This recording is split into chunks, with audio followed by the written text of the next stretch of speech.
This sumptuous red means these strawberries are ripe for picking. But there aren't enough hands to get the job done. This greenhouse in France's Lot-et-Garonne is suffering from a shortage of workers as people stay home due to the COVID-19 pandemic. We have about 50 people today. We could use 40 more, and we are going to need even more. The country's strawberry industry attracts 6,000 seasonal workers each year. Most of them come from countries like Spain, Morocco or Poland. But with Europe closing its borders, half of that workforce has disappeared. Honestly, I'm not afraid of the virus as an illness, with stores closed and all of that. For us, the people working in agriculture, if they block everything, it will be really hard. With more than 200,000 unfilled positions in the agricultural sector, the French government has called on people laid off amid the outbreak to help out farmers. And a lack of manpower isn't the only problem. Patrick Jouy produces 8 tons of strawberries a year. But he says big retailers have stopped ordering as customers look for less perishable items. It's a political decision, but they should know that every kilo of berries not sold is going in the refrigerator, and the refrigerators are now full. He usually gets around $12 for a kilo of his high-end berries. But at the moment, he's lucky to get 3. Farmers like him fear their produce will be left to rot in the fields or will end up in the bin.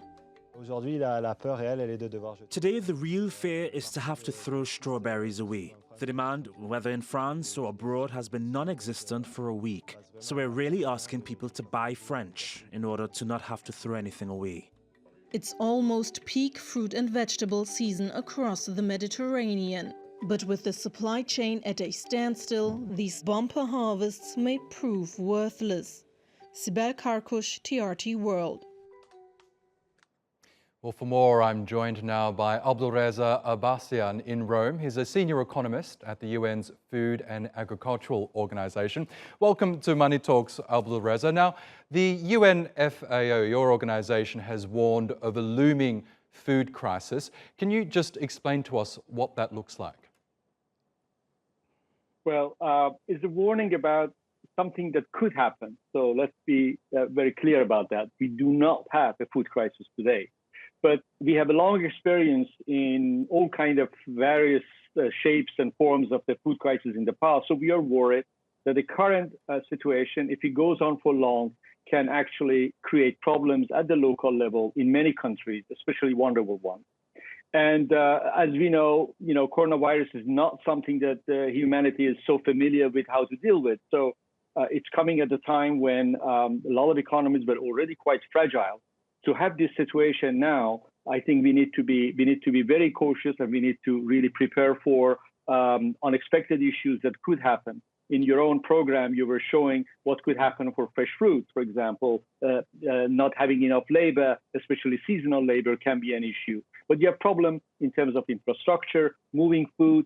I mean, farm produces the food, but the food has to reach the consumer. And I think is this that is really concerning, not just FAO, but also the other international organizations, WTO, WHO.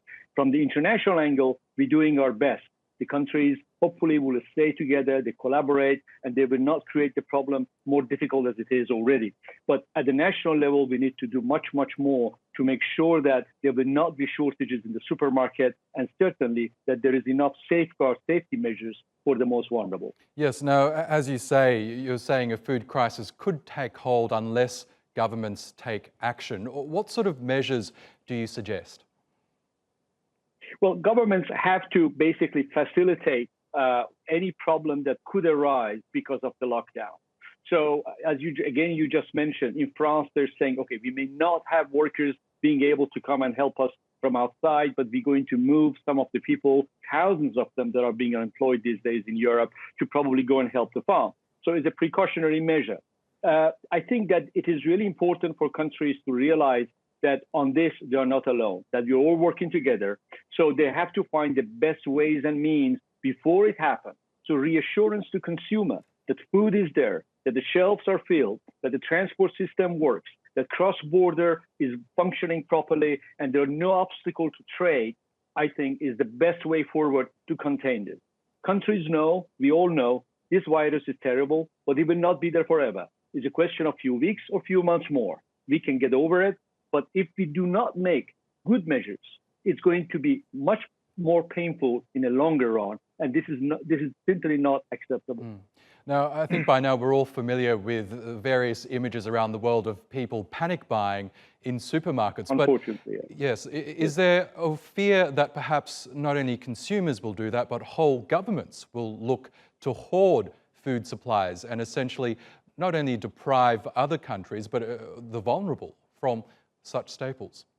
Well, we hope not. We certainly hope not. That's not what the government function is, and they will not. So far, I can say I have not seen or come across an example where a country, institution in a country, government affiliated would do such a thing. Of course, individuals and us, we are individuals, we're humans, we do tend to think about the future, hedge against future price rises. You may buy more today. Some of that we saw in Europe. You probably witnessed it also in Turkey. People think, oh my God, it's going to close down. Let me go and buy 2 bags instead of 1. So these kinds of things could happen, but I think people will soon realize, as they have in Europe, that there is no point, there is no rush. Food is available. Global markets are sufficiently, they're very adequate, and they can meet the demand. What needs not to happen is a panic, because that then results in people rushing in, buying more than they need, and somebody else who needs it, he won't have it. So far, we have not seen that degree of hoarding, and we just hope that at the international level as well, countries would not just think about themselves, but also think about the others, and they would not exacerbate the current problem that is already kind of difficult to let's say, manage globally. Okay, Abdolreza Abbassian, Senior Economist at the UN's Food and Agricultural Organization. Thank you very much again for your time. Thank you.